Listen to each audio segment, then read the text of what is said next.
coming up on Sports Night. Northwestern men's basketball looks to bounce back from its first defeat of the season. Field hockey heads to Maryland for the Big Ten tournament. And Northwestern volleyball looks to get on track amid a brutal conference slate. Bradley, the MLB hot stove talk is heating up. I mean, of course, the Cubs are trying to rebound after a pretty disappointing year. Some free agent options like Corbin Burns could be on their way to the Windy City. What better way to recruit some talent than by Jack Lausch and the Wildcats taking on the second best team in the country? Sounds like a great pitch to me, Dylan. What better way than to watch Northwestern athletics this time of year? You're right, nothing. Let's take a dive. It's Sports Night right now.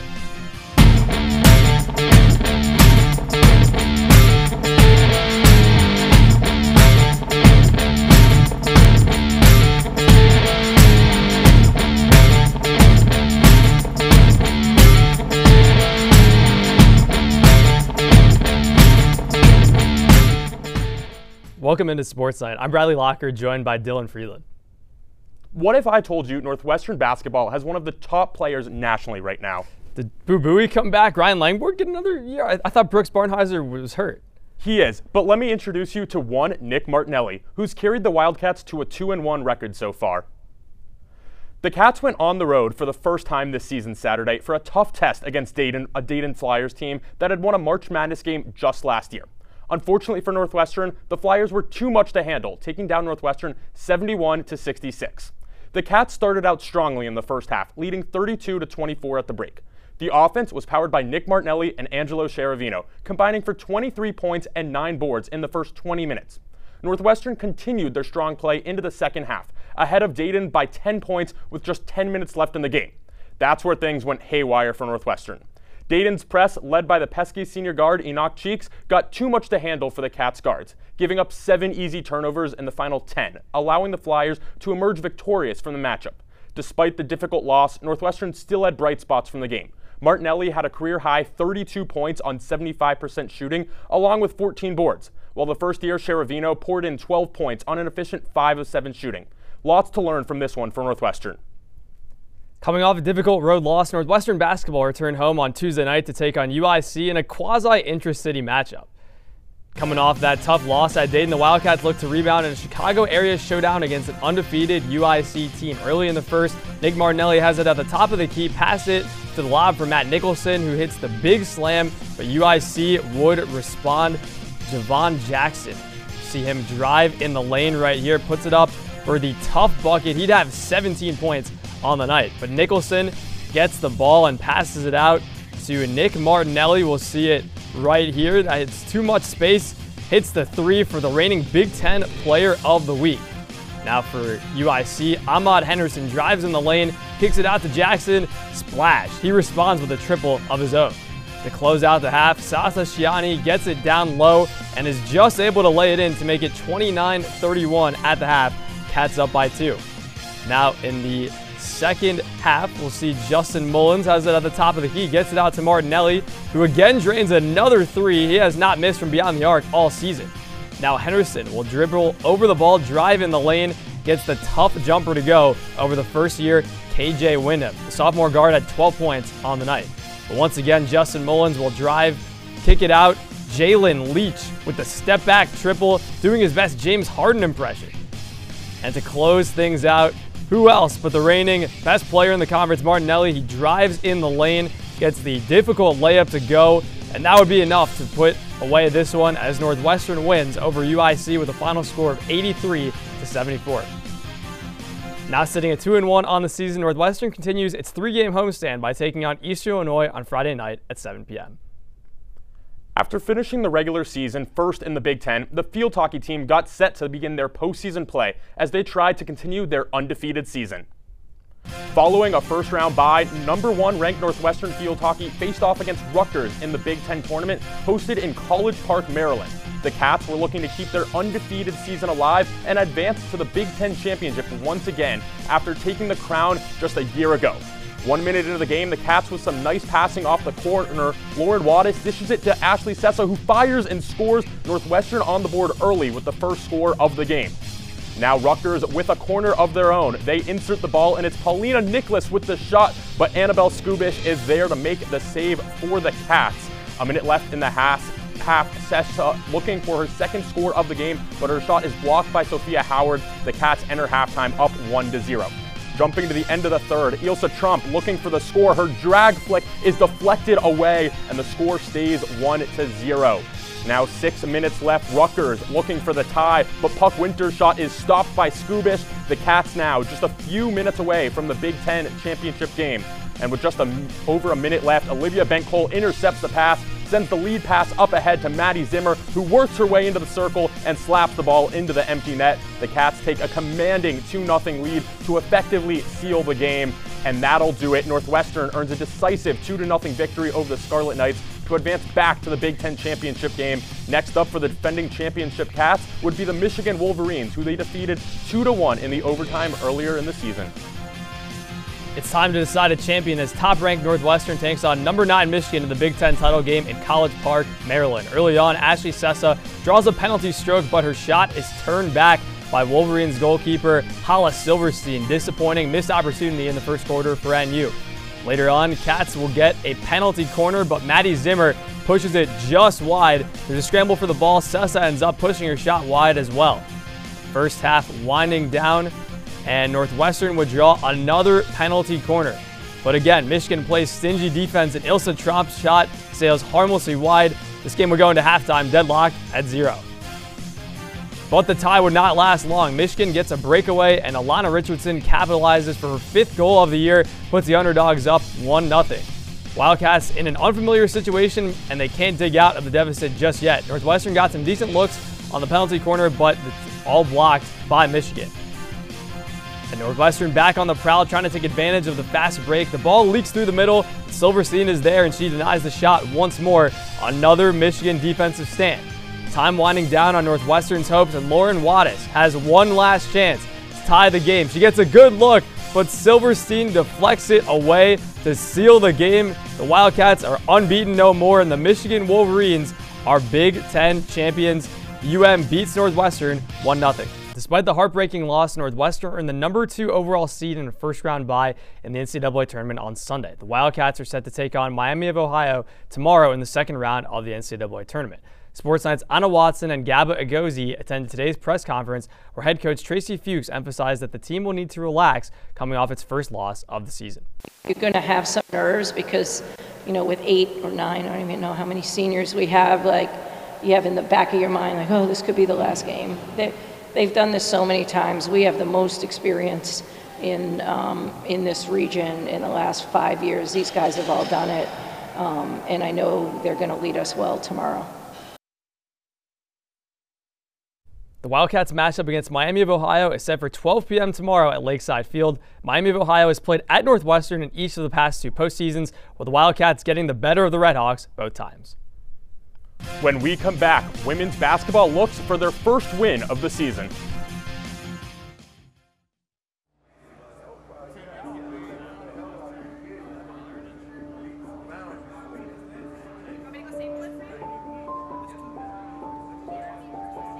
Trying to work my way out of the prison system was the most difficult challenge of my life. It only became tangible once I became a Northwestern student.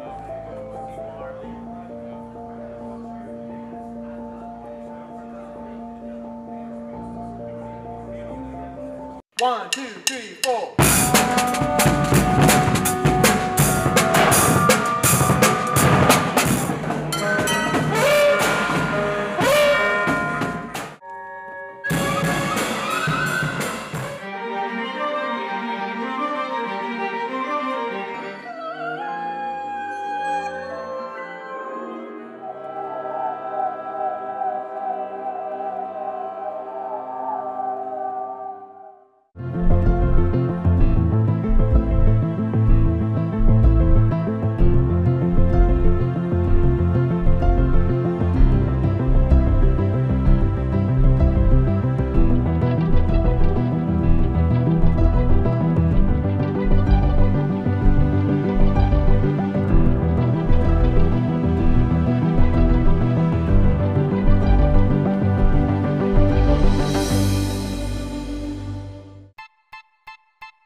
My relationship with Giannis is unique. We're from the same country, we're from the same city.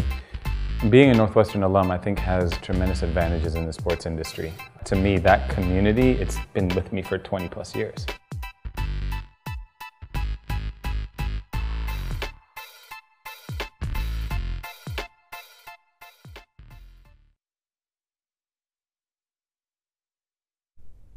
Bradley, did you know that a new species of glowing sea slug was discovered to live in the midnight zone of the ocean? You know, I can't say I did, but that sounds almost as rare as Northwestern women's basketball starting 3 transfers under Joe McEwen. It might not be a scientific discovery, but seeing the Cats use the portal like this sure is something to behold. After a crushing loss to Illinois State in the opener, women's basketball looked for a bounce back against Lehigh on Sunday. Northwestern taking on Lehigh. Kyla Jones coming off a big game, but both teams coming off a loss and looking for a bounce-back win. The Cats searching for the first one of the season. The offense off to a quick start. Kyla Jones with the quick layup. Northwestern up 11-4 early. After the Cats took a 7-point lead, it's Lehigh who gets some points right back. Now Northwestern's offense working down low. The pass is stolen away. Lehigh moving up the court quickly. They kick it out. A 3 from the corner, and that is good. Tied 17 at the end of the first quarter. Now Caroline Lau down low. It's Jones who gets the layup to go and the easy finish. Kyla Jones with another big game for herself. Now Lehigh working again on their offensive side of the court. At the top of the key, it's a 3. Good again for Lehigh. We'll see that a lot throughout that game. Northwestern back on offense. It's Williams who gets her layup. 47-31 would be the score at the end of the first half. Lehigh back on offense, and yet again it is another 3-pointer, and yet again they convert. Lehigh just dominating from beyond the arc. Once again they're able to hit.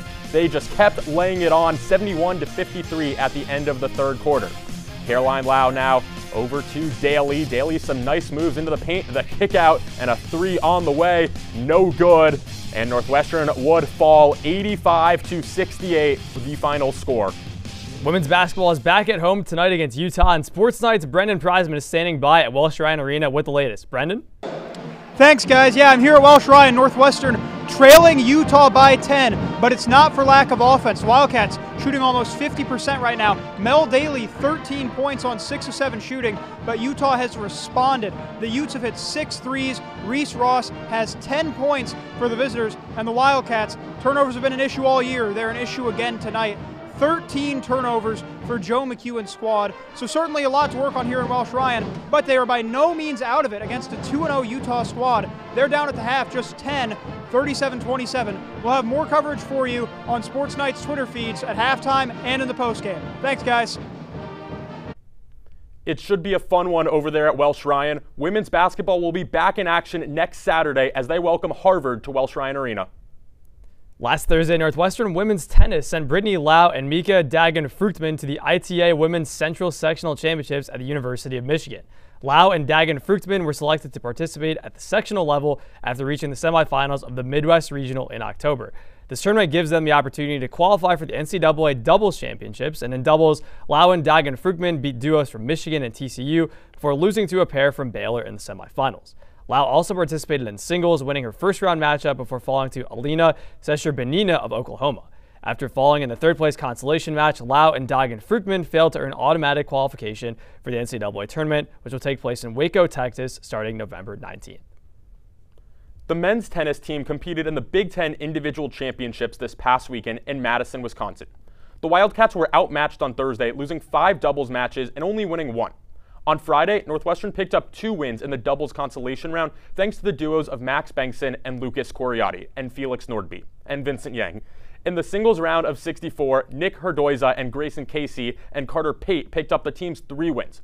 Unfortunately, the team lost their other 5 matches in the round. In the singles round of 32, the team lost 4 matches. In singles consolation, Vincent Yang picked up Northwestern's sole victory.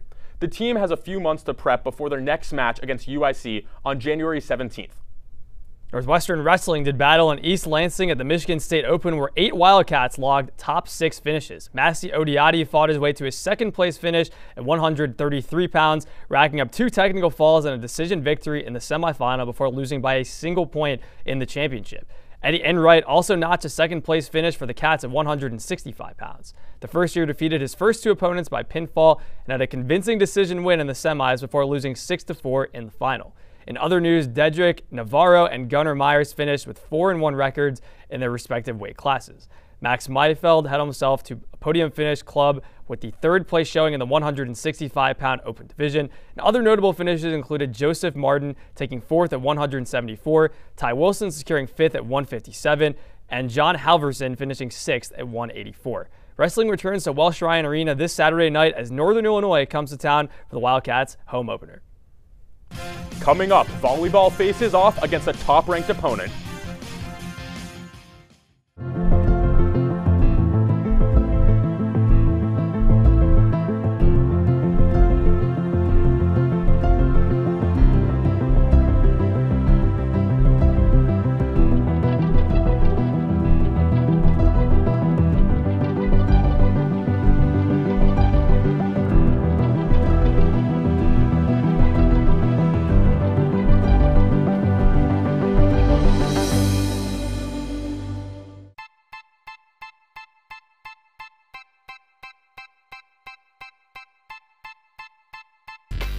My relationship with Giannis is unique. We're from the same country, we're from the same city.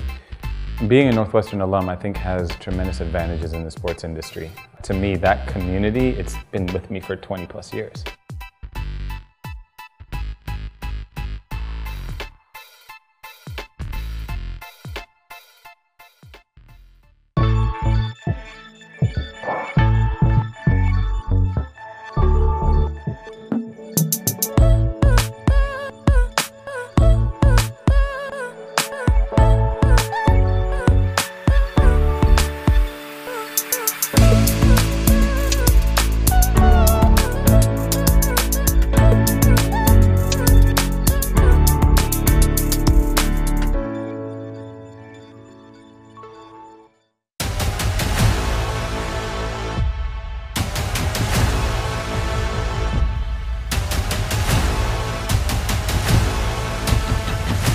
Ready, set, Nano!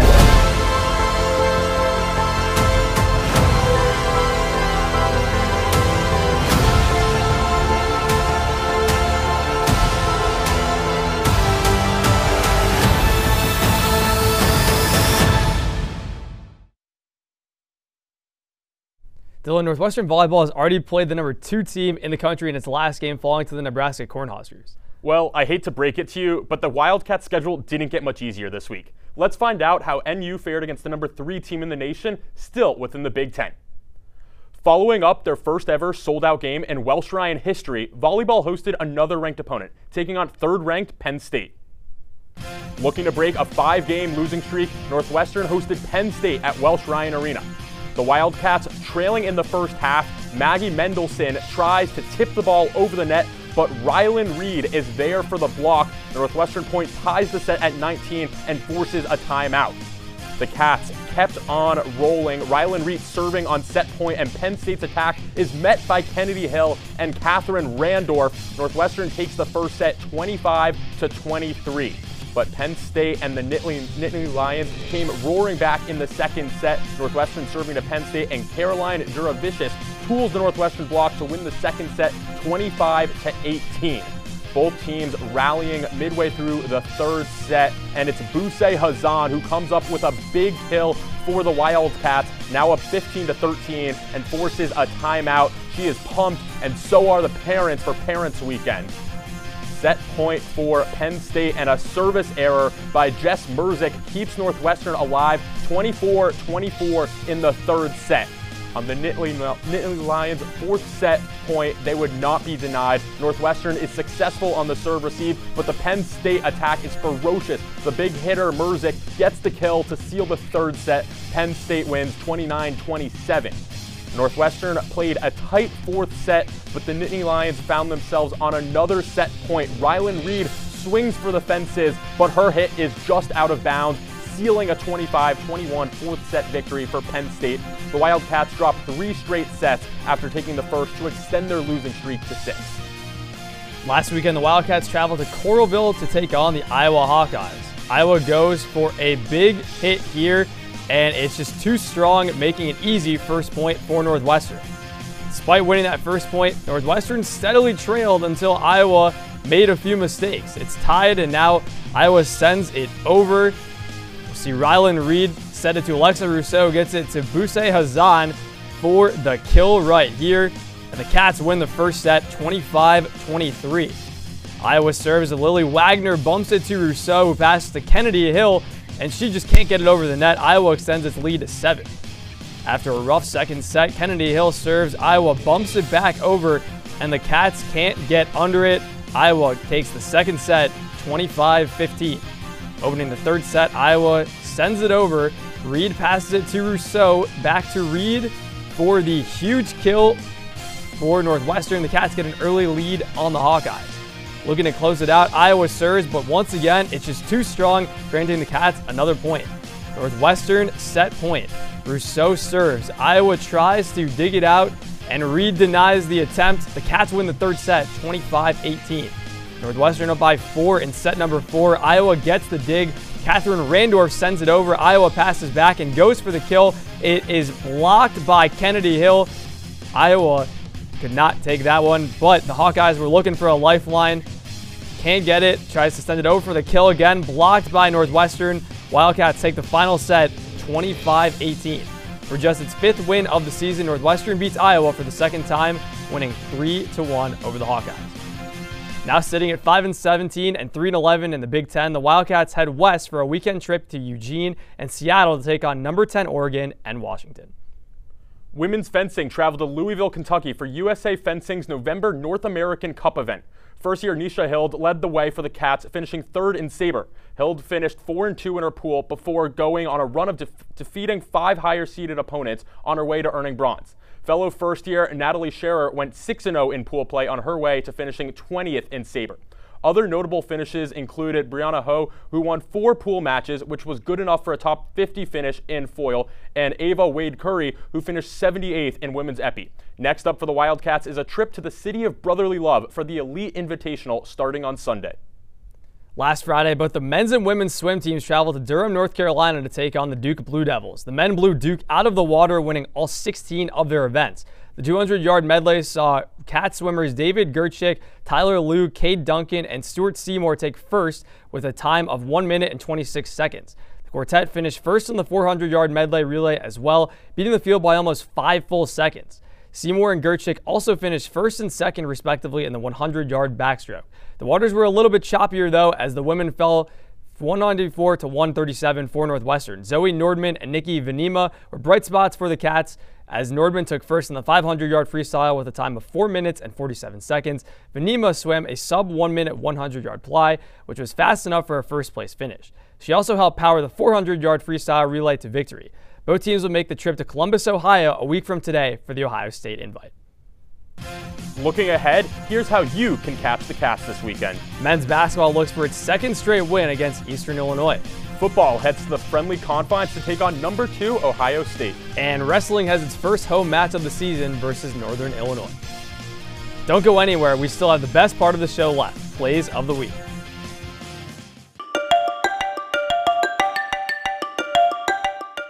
I'm Kelly McEvers, founding host of the NPR podcast Embedded. I'm James Edwards, host of the Unresolved podcast from Frontline. I'm Antonia Cereijido, former senior producer of Anything for Selena podcast and current executive producer at Elias Studios.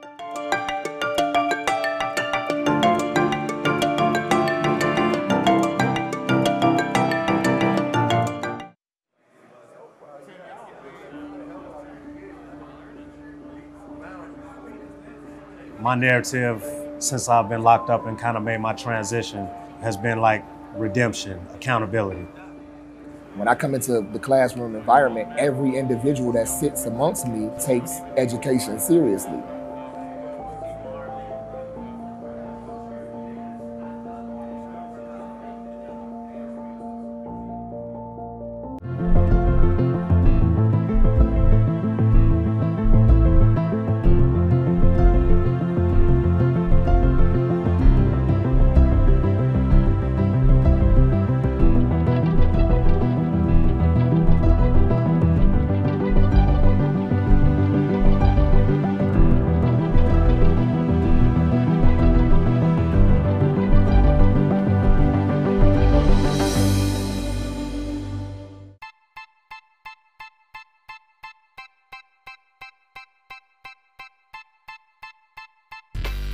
My relationship with Giannis is unique. We're from the same country, we're from the same city.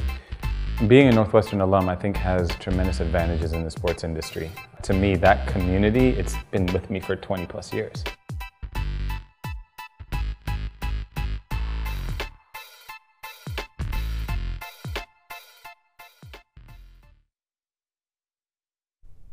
Hey Bradley, have you seen the Costco guys roaming around Evanston at all? I mean, I'd love to meet the Rizzler, but I can't say I have. That's funny, because these Wildcats brought the boom this week. Let's see the plays of the week.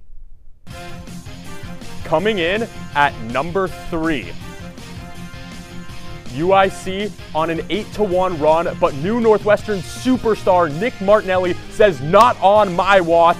He hits a huge step-back 3 as part of a 27-point effort. And at number 2, the Cats are on the break, and Caroline Lau hits a nasty around-the-back move going coast to coast. She makes a no-look pass to Kyla Jones for the easy 2. And at number 1, Kennedy Hill had herself a day, smashing this one past.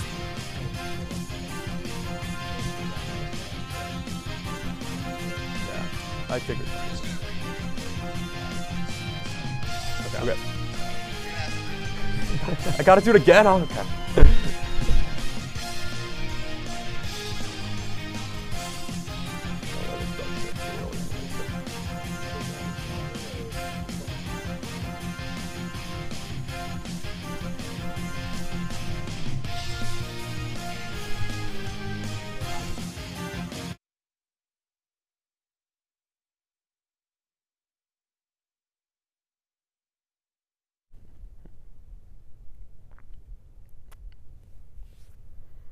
All right, you guys are good to count yourselves in. All right. Okay. Right now, are they good right now, or are we still in? Okay, yeah, whenever you guys are ready.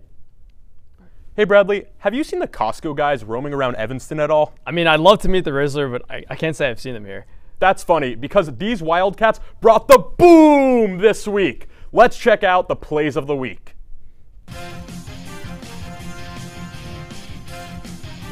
Coming in at number 3, UIC on an 8-1 run, but new Northwestern superstar Nick Martinelli says, "Not on my watch." He hits a huge step-back 3 as part of a 27-point effort. And at number 2, Wildcats on the break. Caroline Lau with a nasty around-the-back move as she goes coast to coast past to Kyla Jones for the easy 2 for the Cats. And at number 1, Kennedy Hill had herself a day, smashing this one past the Hawkeye defense for her 10th kill of the match as the Wildcats won. That's all for a great episode of Sports Night. Thank you so much for watching. Be sure to follow us on Twitter at NNN Sports and on Instagram at NNN_sports. For Bradley Locker, I'm Dylan Friedland. Have a good night.